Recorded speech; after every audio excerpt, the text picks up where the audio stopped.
Within the intensity of training, what was the maximum heart rate that I could reach in this case? Look, at this point here, Julio, it is very, very important to remember that obesity is a disease of heart disease, okay?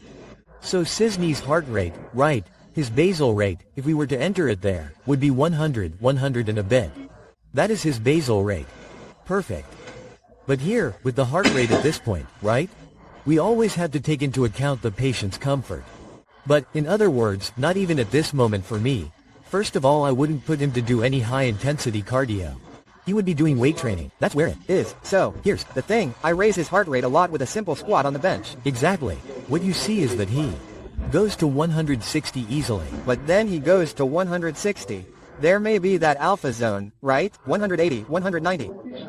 Perfect. Because sometimes you have this labial hypertension, which is at that moment of stress there, it's even tolerable. What you can't do is do it for an hour straight like that. No, Julio is very aware that too much intensity. Thinking about his cardiovascular system, Julio takes his foot off, rests, sometimes stays for 4 or 5 minutes. When Julio sees that he's doing really well, then he plays.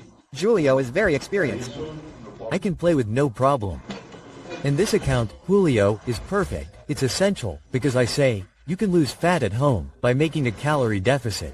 Now, maintaining lean mass is impossible to do at home. Any considerations regarding the introduction of some medication to control blood pressure? His blood pressure, right, in the office. Remember that we do it with the appropriate cuff for the circumference of his arm. How much did it give? More than 17. 18 by 10. 18 by 8, I think. 18 by 6. 186, right? And some medications that we use to control binge eating can increase blood pressure a little because they increase dopamine. So I started using, right, some antihypertensive medication to control this. Also to give you security during training. Perfect. And remember that for every 10 kilograms lost, we tend to reduce, exactly, that is, we reduce the dose. So we do this control, right, in a very, very close way. The information provided by Dr. Luciano and Dr. Alexander is very close to yours. Well, the numbers have changed, but the youth factor is still holding that situation of maximum danger. So, God is very good.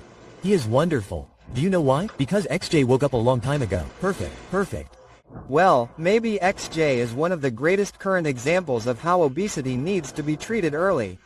A brilliant boy with incredible charisma, with millions of people he brings joy to every day on his social networks, but he looked at Sydney. And Sydney is literally running the risk of Vitor. And every year that Sydney continues as the fat guy from XJ, I don't even know how many years of life he is losing every year living as the fat guy from XJ. Let's say that every year that the fat guy from XJ lives in Sydney, he could be losing 5, 10 years, I don't know, of Sydney's longevity. And he created this awareness, right, little one? That's a fact, right? That's